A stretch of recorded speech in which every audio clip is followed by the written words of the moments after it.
There is always something to be grateful for. This is a Thanksgiving week, and so it's a great time to talk about being thankful. What do you have in your life that you can be grateful for? What are your blessings? You may think that your life sucks, that you have nothing to be thankful for, or maybe that your life is just so, um, so it's no bother to count your blessing. Hi, this is Ella Badura from joyfulnewlife.com. It is my mission to help you find love, joy, empowerment, and liberation, even in the darkest of circumstances. So do you wonder why your life might not be full of abundance and prosperity?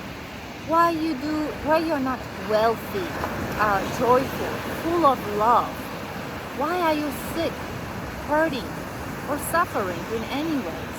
Do you believe that you deserve all the happiness in your life?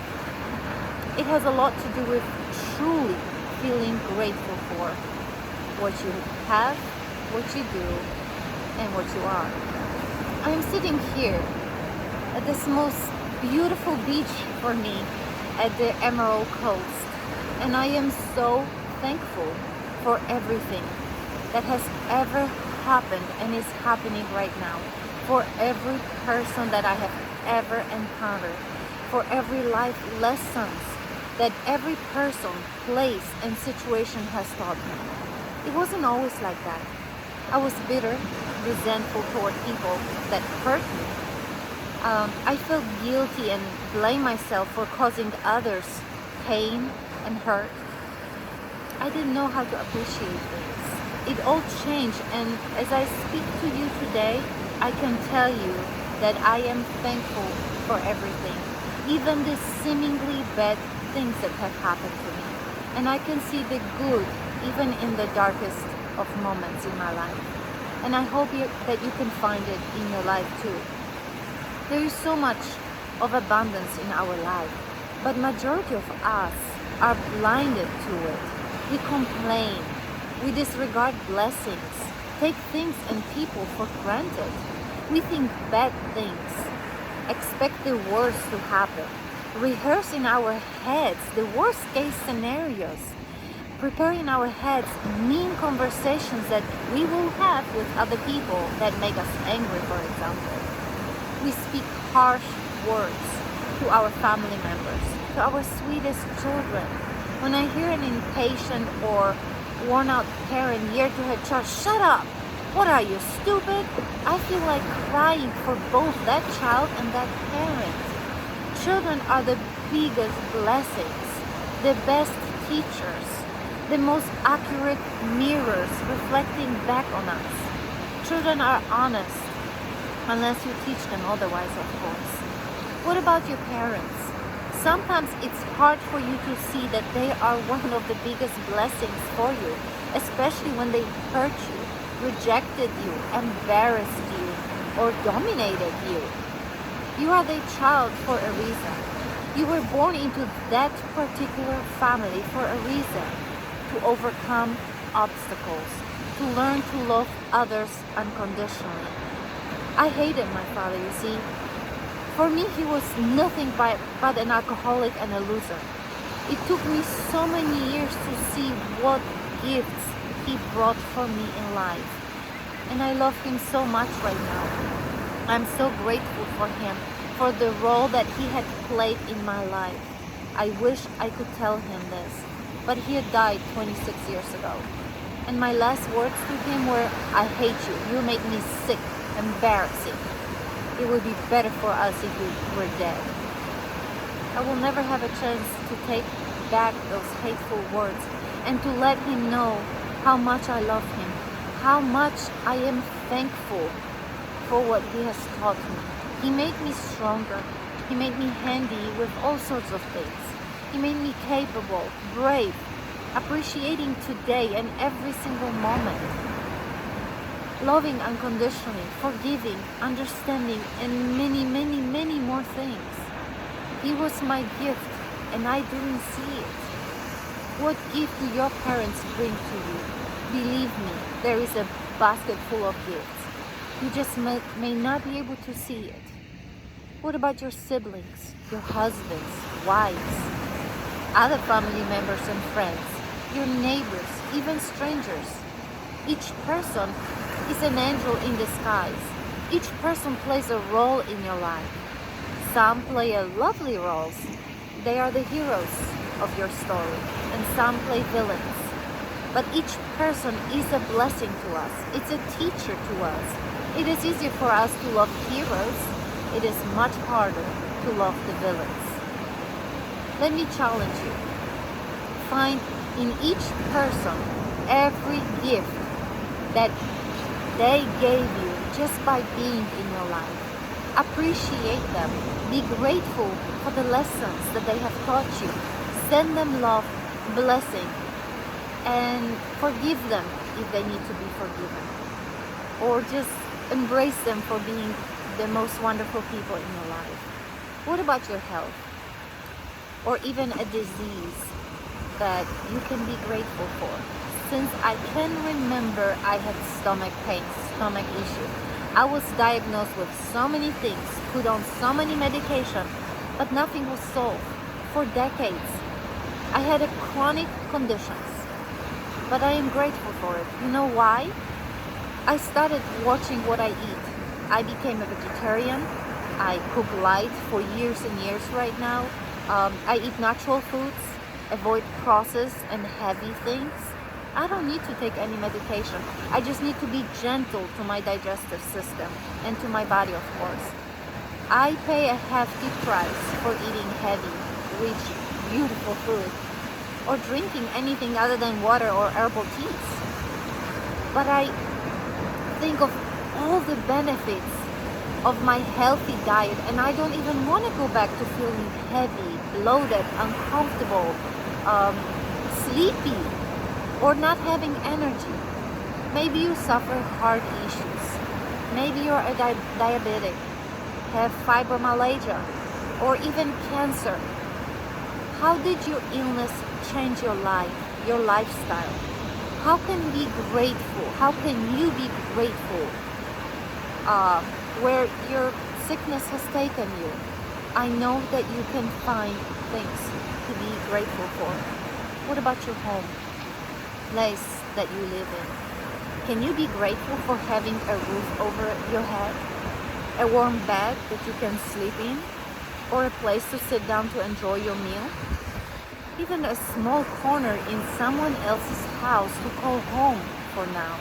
Believe me when I tell you that even homeless can find things to be grateful for, especially those in the warm climate. You may think, what should they be grateful for? Well, first of all, for the climate. Maybe for the fact that they don't live in the poor areas like Africa or Asia maybe. For sunshine, for the kind people who share food and water with them, for the shelters, even for the simplicity of their life. When we are grateful for what we have now, we appreciate every little blessing. We are given more and more to be grateful for and to appreciate. What about your work? I understand that you may not be doing what you love to do yet, that you dream about something else. But can you appreciate what you have right now? Maybe it's a stable paycheck that helps you sustain yourself and your family. Maybe nice co-workers or clients that bring you joy. Favorable work schedule to help you with your work and family balance. Maybe opportunities for you on the horizon. Benefits like health insurance or retirement plans. There is always something that you can find to be thankful for. Maybe you don't have a job. Maybe you lost it due to terrible circumstances. Maybe due to COVID. Be grateful for a free time to polish up your skills, to get better, to rest. Use that time to think about what you really would love to be doing going forward. Take a leap of faith that you will be guided. Remember that one door closes and another one opens for you. I have already spoken about it in my other video, how I have lost work doing the Ceridian payroll. But because I lost it, I became my own boss. I met so many wonderful clients whom I love dearly. I met people who made me become a better version of myself, to improve my services, to be more desirable. And as a bonus, I spent 12 years studying the field of my interests and listening to books, mentors, and I was able to become an author, a spiritual healer, a speaker, a helper for those who need me. And I am so grateful for that. So what can you be thankful for in your own line of work, or lack of it really?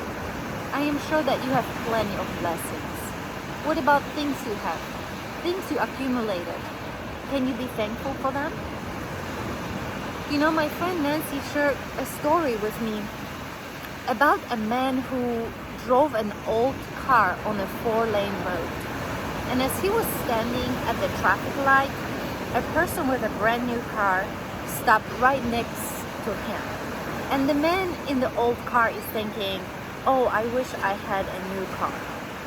Meanwhile, right next to the driver in the new car stopped an SUV.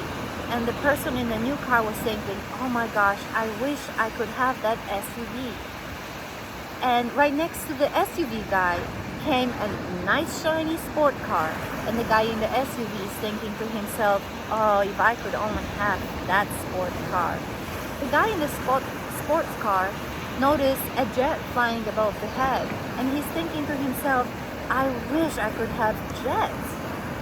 And a person who was driving on a bicycle also saw the jet, but he also saw all the other cars on the road standing on the traffic light, and he was thinking to himself, I wish I could have even a beat up old car so I wouldn't have to pedal anymore.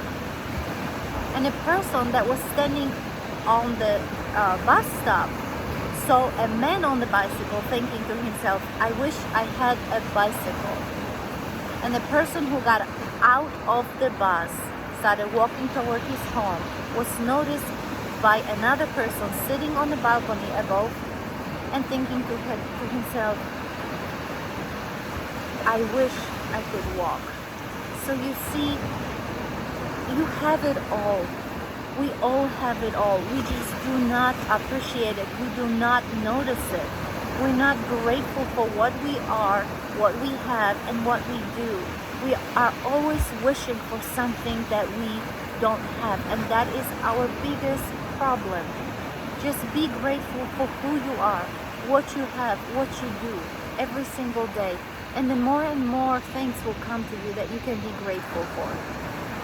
Maybe you don't have much, but believe me, these are only things. The less clutter you have, the better you feel. I want to tell you another story that I heard from Archangel Michael book by Rona Star. There was a man who woke up one day and didn't know who he was. He only had like simple shorts, simple shirt, worn out sandals. That's the only clothes that he wore on himself. He reached into his pocket and he pulled like a roll of paper, and he thought to himself, I don't know what it is, but I guess I will keep it because I might need it. So he started walking up the road, and he noticed a wheelbarrow, but of course he didn't know what the name of it was, but he was thinking to himself, I'm just gonna take it with me, maybe it will be handy. So then he keeps on walking with his wheelbarrow, just keep on walking up the hill. And he comes upon a merchant that sells sandals.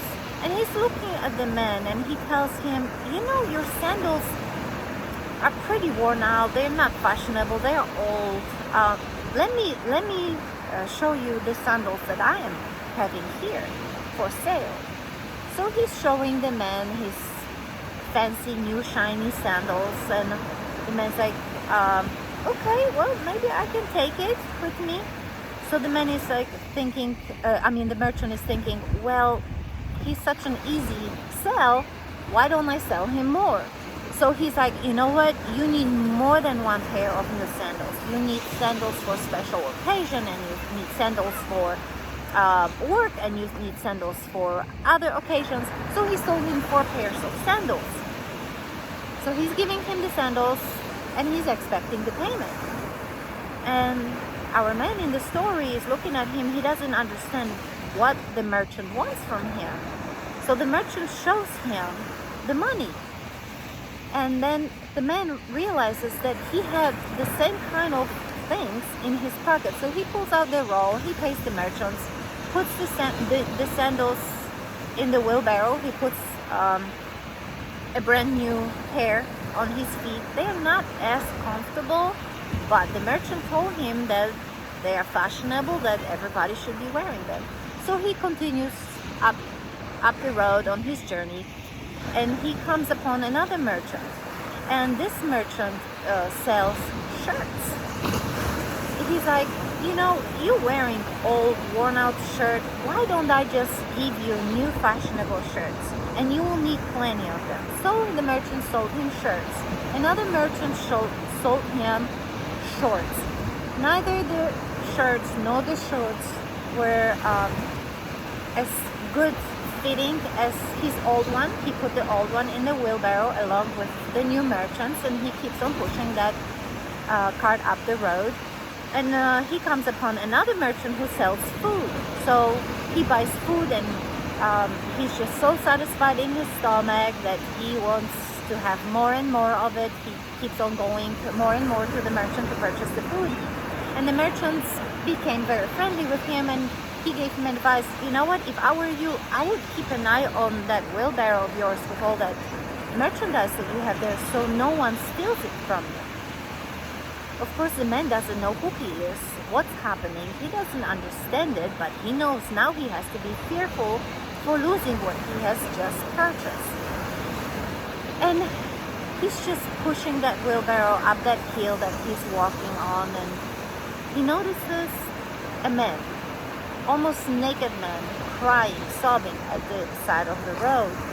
And he tells the man with the wheelbarrow that he has just been robbed, he has nothing left.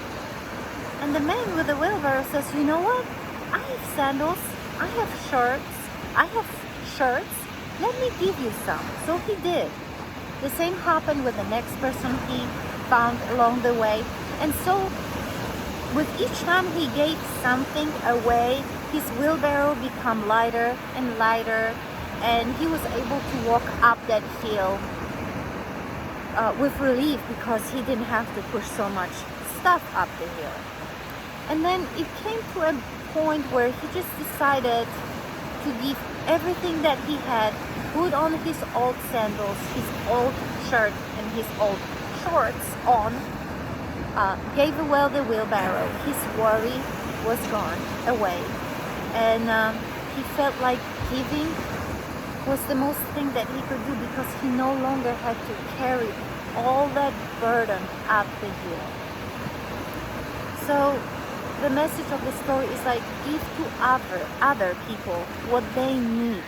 It could be a shirt that someone needs and you no longer wear. It could be a ride to a groceries. It could be just a fragment of your time to those who need a companionship, someone to listen to them. And be grateful for everything that you have. Start with a simple exercise every day before going to sleep. Think of 3 good things from that day that you can be grateful for. If, for example, your day was hard, maybe those 3 things can be a soft pillow under your head, maybe a warm blanket covering you, or a dinner that you had that evening. And I promise you, every day you will build upon it, and you will find more things to be thankful for. And each morning when you wake up, think of 10 things that you are grateful for. Think of people that you're grateful for. Think of your body, think of your health, maybe friendship, maybe a song that you heard on the radio that reminded you of good times. Anything. You can find so many things to be grateful for. Just start with simple things in the evening and in the morning. So that is all for today. If you feel that this video was helpful, give me a thumbs up. share this video, and subscribe so you can receive notification for the next videos to come. I am posting every single week. If you're interested in book, workbook, program, you can go to joyfulnewlife.com. This is Ella Badura. Thank you so much for your time that you spent with me today, and I will see you soon. Bye.